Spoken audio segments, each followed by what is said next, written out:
Un président ne cède pas à la pression. Rawatina président Macky Sall il n'a jamais cédé à la pression.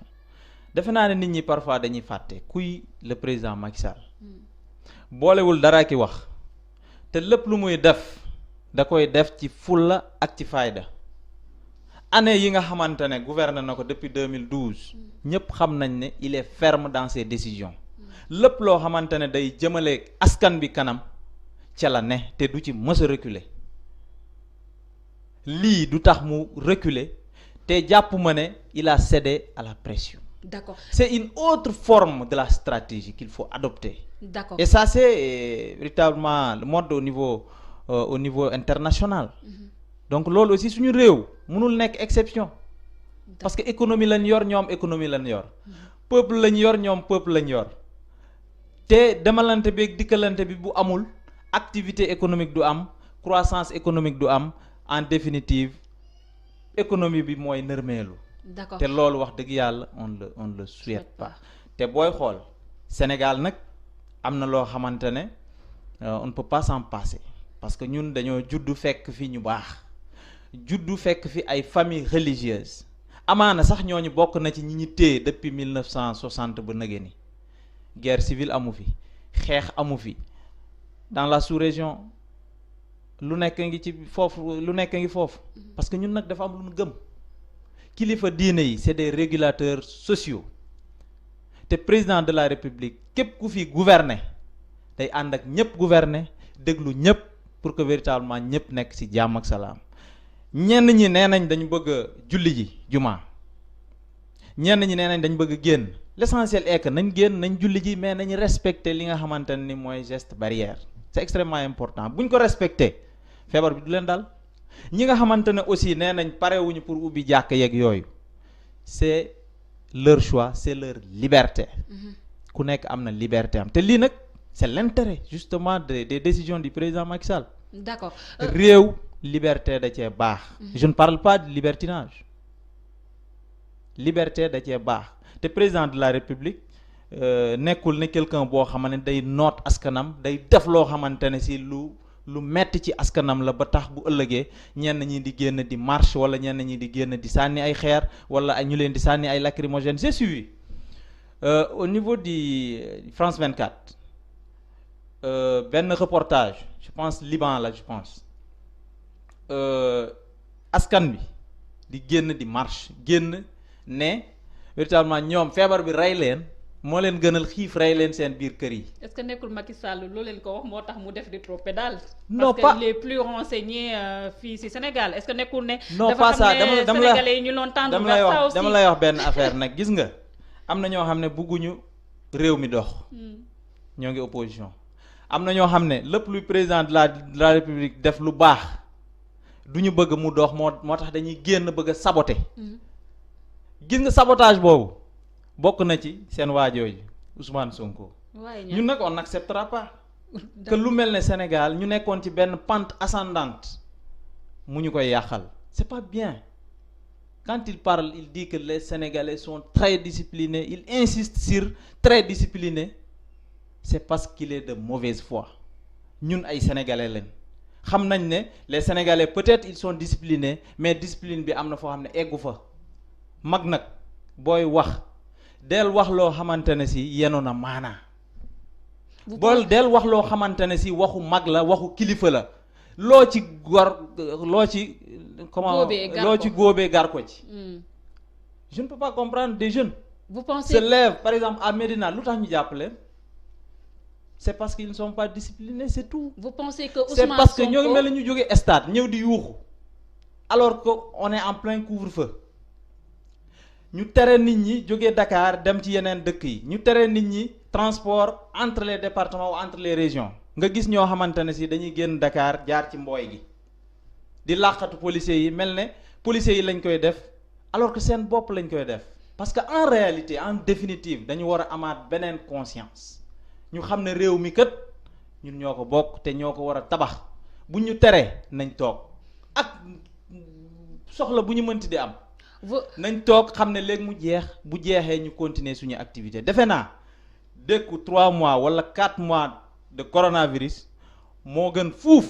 mu génn suñu dëkk moo gën fuuf dékku ay années et des années yoo xamante ne dañ koy vivre te loolu on le souhaite pas. Monsieur Sow, vous pensez que sortie bi nga xam ne Ousmane Sonko def na ko après que président Macky Sall jël décision yolomal mesures yi waxutoon pour l'intérêt général mais dafa amoon agenda politique caché bu mu doon dérouler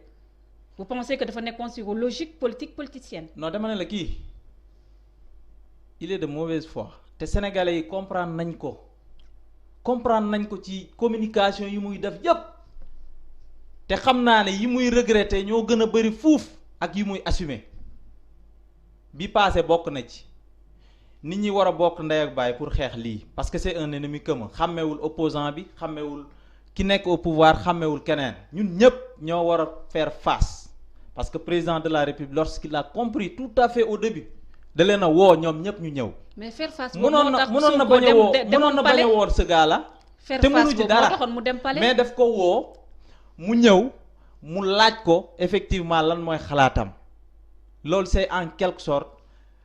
c'est une bonne gouvernance boo xamante ne da nga ciy boole ñépp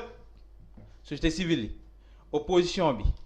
kilifa diine yi la jeunesse ñépp boole leen xam ne réew mi ñoo ko bokk buñ ko bokkee nag dañ koy pencoo duñ ko paacoo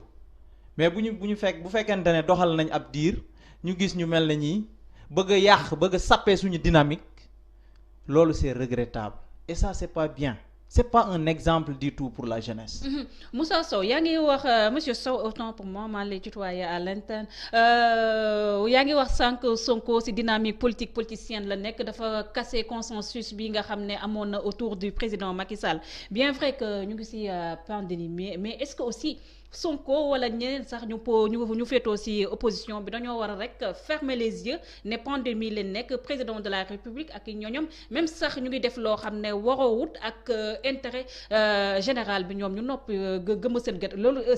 aussi est-ce que c'est honnête. Non mais attends bu fekkente ne def nañ loo xamante ne si waruñ ko def mën nañ génn wax. mais lépp luñ def depuis le début seetlul bu baax lépp luñ def depuis le début ba nëgë ni franchement je dis bravo et je félicite. Ah bon? En premier le président de la République qui est le chef. Vous osez. Et je félicite également ministres yi nga xamante ne ñoo ngi exécuter